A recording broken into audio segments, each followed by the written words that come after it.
স্বামীজির লজের মেম্বার হওয়া নিয়ে অনেকে অনেক কিছু বলেন। স্বামীজি নাকি বাড়তি সুযোগ সুবিধা জন্য লজে গিয়েছিলেন, যে জানেন লজের কাজ হচ্ছে যে একেবারে গোপনীয়তা রেখে মানুষকে সেবা করা।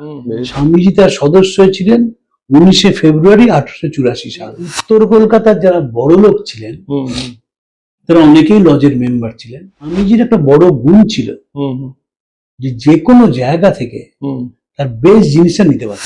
স্বামীজিও লজ থেকে শিখেছিলেন, এবং সেই শেখাটা হচ্ছে স্বামীর সঙ্গে যখন বলি, আমরা কথা বলি, আমরা ভুলে যাই যেটা স্বামীজি কোথা থেকে শিখলেন। Sisters and brothers in America. স্বামীজির মেসানিক লজে আমেরিকায় যাওয়ার খুব ইচ্ছে ছিল, জানেন। বিশ্বনাথ দত্ত স্বামীজিকে চৌখস করতে চেয়েছিলেন, এবং যেহেতু পরিবারটার মধ্যে একটা সেবামূলক কাজ ছিল, এই সেবার মধ্যে নরেন্দ্রনাথকে ঢুকিয়ে দিয়েছিলেন।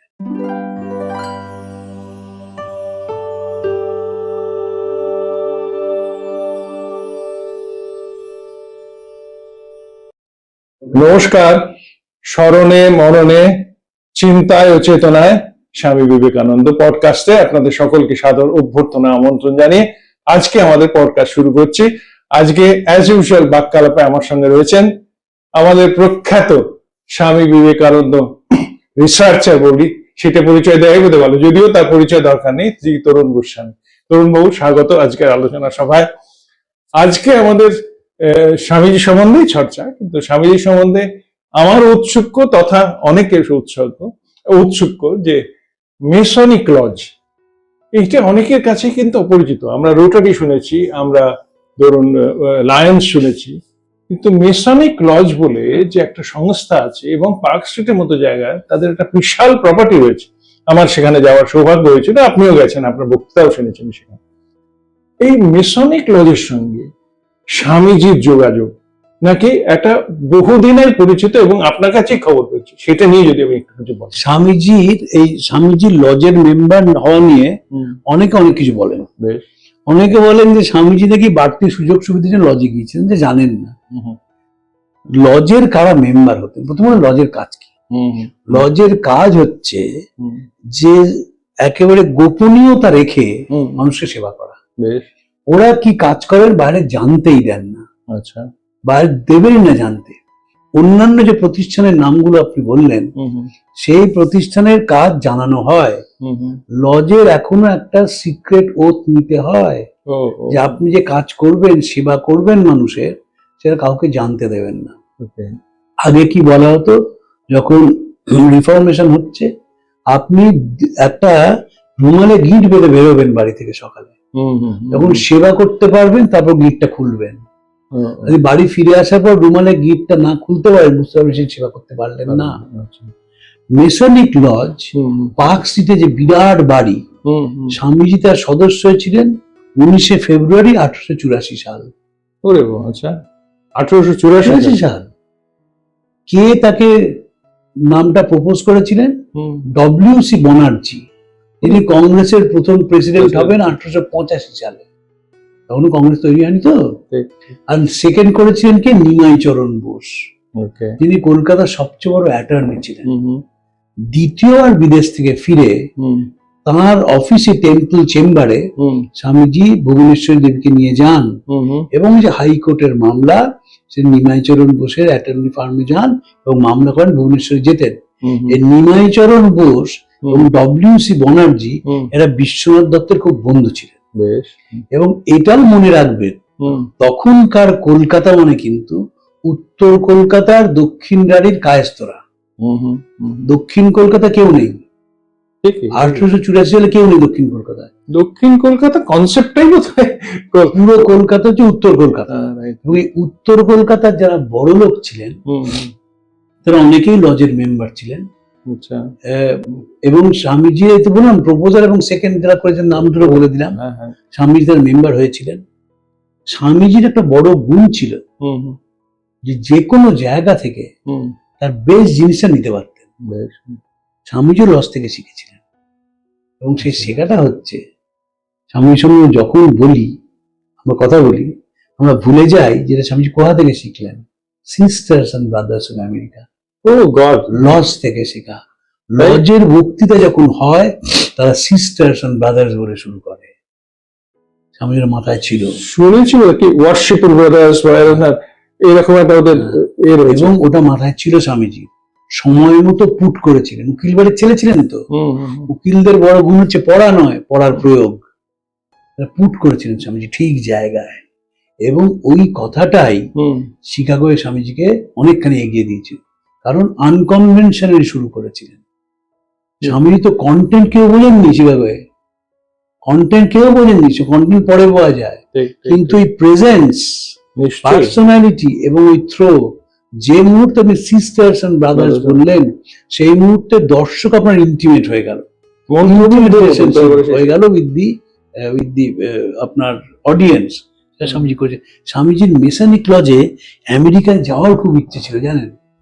এত অ্যাসাইনমেন্ট দিতে পারলেন না, সময় পেলেন না। আচ্ছা, মানে উনি যখন আমেরিকা গেছিলেন বিখ্যাত হওয়ার পরে, শিকাগো বিখ্যাত হওয়ার পরে, মেসনিক lodge is spread in America as well. Masonic lodge was present in all the European countries. America also. তো তারা নিমন্ত্রণ করলো স্বামীজিকে। স্বামীজি যাবেন বললেন, কিন্তু চাপে, কাজের চাপে যেতে পারলেন না। তাই জন্য স্বামীজি তারা একটু দুঃখ পেয়েছিলেন। কারণ মেসনিক লজ, তার মানে স্বামীজি মেসনিক লজের মেম্বার ছড়িয়ে পড়েছিল। আমরা তো মনে করি যে একেবারে কেউ সব কিছু জেনে ফেলেছিলেন। আচ্ছা, স্বামীজির বাবা কি কোনো কারণে মেসনিক লজের মেম্বার ছিলেন? বাবা মেম্বার ছিলেন না, ছেলে মেম্বার ছিলেন। কারণ আপনি যাদের নাম করলেন তারা তো বাবা মেম্বার ছিলেন না, ছেলে মেম্বার ছিলেন। বাবা থ্রু দিয়ে তাদের পরিচয়। এবং আমি তো বলছি যে ওই রকম একটা আর্থিকভাবে সচ্ছল আভিজাত্যের পরিবার হয়নি। এত আভিজাত্য পরিবার, যে পরিবারে লক্ষ্মী এবং সরস্বতী অকৃপণ হাতে দান করেছিলেন, তা সরস্বতীর দানটাও তো ছিল, নিশ্চয়ই লক্ষ্মীর দান ছিল। এবং সেই বাড়ির ছেলে, মানে আমরা তো ভাবলে কাঁটা দেখা। এবং ডব্লিউ.সি. ব্যানার্জির সঙ্গে স্বামীজি খুব, তাদের পরিবারের সঙ্গে যোগাযোগ ছিল। স্বামীজি ইংল্যান্ডে তার বাড়িতে গেছেন। অভেদানন্দজি যখন ইংল্যান্ডে গেলেন যেদিন, সেই জাহাজ ঘাটে স্বামীজি এবং ইতিসারি পেলেন না অভেদানন্দজিকে। অভেদানন্দজি এসে ডব্লিউ.সি. ব্যানার্জির বাড়িতে গেলেন, গিয়ে শুনলেন স্বামীজি সেখানে নেই, স্বামীজি অন্য জায়গায় গেছেন। তখন স্বামীজি অভেদানন্দ সেই দ্বিতীয় অ্যাড্রেসটিতে যান। ডব্লিউ.সি. ব্যানার্জির খুব যোগাযোগ ছিল। এবং স্বামী যখন ইংল্যান্ডে এলেন, স্বামীজি প্রায় ডব্লিউ.সি. ব্যানার্জিদের বাড়িতে গেতেন, আত্মীয়দের বাড়িতে যেতেন ইংল্যান্ডে। হ্যাঁ, তার পরিবারটার সঙ্গে যোগাযোগ ছিল। যেমন ভূপেন্দ্রনাথ বসু, কলকাতার মেয়র ছিলেন কমল বসু, তার দাদু, মোহনবাগান ক্লাবের প্রথম প্রেসিডেন্ট, তিনি তো বিশ্বনাথ দত্তের বন্ধু ছিলেন। মানে ভূপেন বসু নিরঞ্জন বসুর ফার্মের দুজন অ্যাপ্রেন্টিস অ্যাটর্নি ছিলেন, ভূপেন্দ্রনাথ বোস এবং নরেন্দ্রনাথ দত্ত। যদি কলকাতায় যে অভ্যর্থনা কমিটি হয়েছিল দেখেন, তাহলে দেখবেন যে উত্তর কলকাতার সব বড় লোক যারা বিখ্যাত, সবাই সেই অভ্যর্থনা কমিটিতে ছিলেন। যে সোহাবাজার নাট মন্দিরে স্বামীজিকে যে 28শে ফেব্রুয়ারি 97 যে নাগরিক সম্বর্ধনা দেয়, কারো উপস্থিত, সেখানে উপস্থিত আছে উত্তর কলকাতার সবাই, যারা অর্থবান মানুষ ছিলেন, প্রতিষ্ঠিত মানুষ ছিলেন, তারা সবাই গিয়েছিলেন। আচ্ছা, ইন্ডিয়াতে ফেরার পর ওনার কি লজের সঙ্গে আর কোনো সম্পর্ক বা যোগাযোগ ছিল না? কিন্তু বিদেশে আসলে কেন ছিল না জানেন? 1897 সালে ফিরলেন।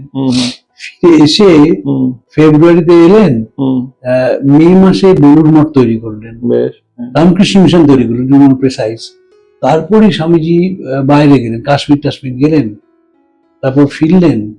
ফিরে এসে আবার 1898 সালে গেলেন, 1899 সালে দ্বিতীয়বার বিদেশে গেলেন। এই যে কাজের মধ্যে রইলেন, আর সময় পেলেন না। মানে স্বামীজি যে কলকাতায়, আমরা অ্যাকাউন্ট সব পাই না, কলকাতায় তো মাঝে মাঝে গল্প করতে যেতেন, দেখা করতে যেতেন, গল্প করতে যেতেন।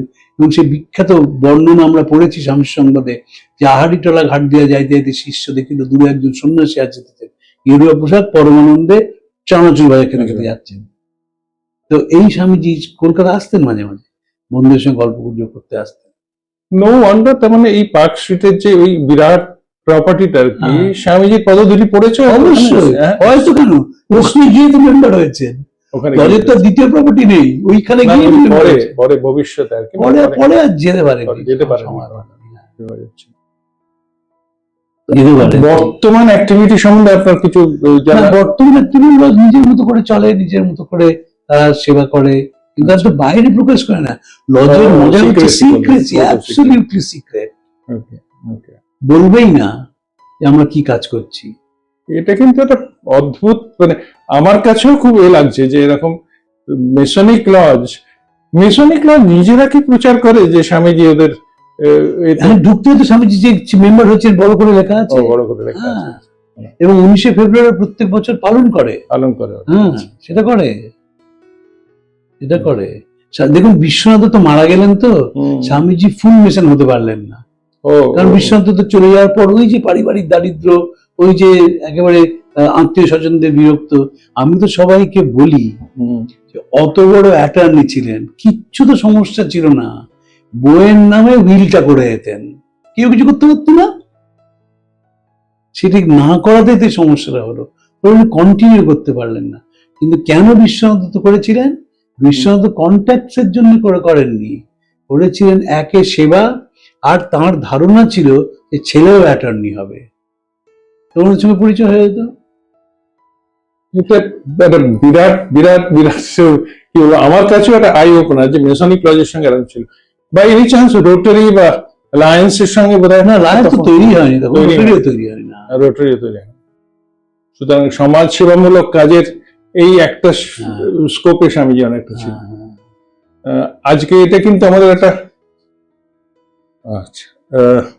আর মেসনিক লজ নিয়ে আর বিশ্বনাথ দত্ত স্বামীজিকে চৌখস করতে চেয়েছিলেন, এবং যেহেতু পরিবারটার মধ্যে একটা সেবামূলক কাজ ছিল, এই সেবার মধ্যে নরেন্দ্রনাথকে ঢুকিয়ে দিয়েছিলেন। এটাই তার মানে মনে করা যায় যে বিশ্বনাথ দত্তের কিছুটা অনুপ্রেরণা বলুন, পুরোটাই অনুপ্রেরণা। স্বামীজি কি নিমাচরণ বসুকে চিনতেন, বাবার থ্রু দিয়ে চিনেছিলেন। স্বামীজি কি ডব্লিউ.সি. ব্যানার্জিকে চিনতেন, বাবার থ্রু দিয়ে চিনেছিলেন। কিন্তু বাবার থ্রু দিয়ে যখন তারা সেকেন্ড করছে, প্রপোজ করছে, তার মানে তারা ছেলেটাকে বাজিয়ে নিয়েছিল। আপনি যখন ডব্লিউ.সি. আমি তো নই, লোকটি ডব্লিউ.সি. ব্যানার্জি, তিনি যখন কারুর নাম প্রপোজ করছেন এবং নিমাইচরণ বসু নামটা সেকেন্ড করছেন, তখন বুঝতে হবে এমন কেউ তারা রিকোয়েস্ট করেছেন, যে রিকোয়েস্ট তারা ফেলতে পারেননি। আর এই দুটো নাম যেটা করলেন সেটা কিন্তু কিছুটা আবার ক্যারি করে the weight Masonic lodge used to have actually in those days. নিশ্চয়ই এরকম অনেক লজের বড় বড় সদস্য, আরো অনেক সদস্য আছেন, আমরা যারা আইনজীবী, তাদের একটা বিরাট সংখ্যক এখনো লজের মেম্বার। হ্যাঁ, হাইকোর্ট পাড়ায় যারা বড় বড় ব্যারিস্টার, বড় বড় আইনজীবী, তারা লজের মেম্বার। আর ওই যেটা আপনি প্রথমেই বললেন সেটা থেকে আমি বুঝতে পারছি যে ওই ওথ অফ সিক্রেসি নেওয়া আছে বলে বোধহয় প্রচারটা এতটা হয় না, একেবারেই হয় না। আমি জানি একজন বিখ্যাত কলকাতার ডাক্তার আছেন, তিনি লজের মেম্বার। আমি জানি একজন কলকাতার বিখ্যাত আইনজীবী আছেন, তিনি লজের মেম্বার। ওদের আবার নানা রকম সব স্তর আছে, গ্র্যান্ড মাস্টার। কিন্তু স্বামীজি বুঝতে পারছেন তো যে স্বামীজিকে 1884 স্বামীজির বয়স কত? 21 বছর। 21 বছরের বয়সের ছেলেটাকে ডব্লিউ.সি. ব্যানার্জি নাম বলছেন। ডব্লিউ.সি. ব্যানার্জি ফালতু লোকের নাম বলবেন না। তারপরে বিশ্বনাথ দত্তের সঙ্গে তার গভীর বন্ধুত্ব ছিল। বিশ্বনাথ দত্ত 48 বছর বয়সে মারা গেলেন। বিশ্বনাথ 48 বছর বয়সে মারা গিয়েছিলেন। আর স্বামীজির কর্মব্যস্ততার জন্য উনি লজের সঙ্গে আর বেশি যোগাযোগ করতে পারলেন না। এনিওয়ে, তো আজকে আরেকটা নতুন জিনিস আমরা আবিষ্কার করলাম, যেটা কিন্তু খুব একটা কমন আলোচনা আসে না। তো যে আজকে আমাদের মেসনিক লজের সঙ্গেও স্বামীজি প্রচন্ড রকম ভাবে জড়িত ছিলেন, এবং স্বামীজির যে বিখ্যাত বক্তৃতা যে sisters and brothers of America, তার অরিজিন কিন্তু অনেকটাই আমাদের লজের ইউনিভার্সাল ব্রাদারহুড, তার সঙ্গে সম্পর্ক। Universal brotherhood and sisterhood. সুতরাং আজকে এই অবধি করেই আমাদের সময়ের মানে প্রতিবন্ধকতার জন্য আমাদের মনে হয় আলোচনাটা এখানে শেষ করছি। যদিও আজকে আমাদের একটা নতুন জিনিস স্বামীজি সম্বন্ধে উঠে এলো, আশা করি দর্শকরা এনজয় করছেন। ভালো থাকবেন, নমস্কার।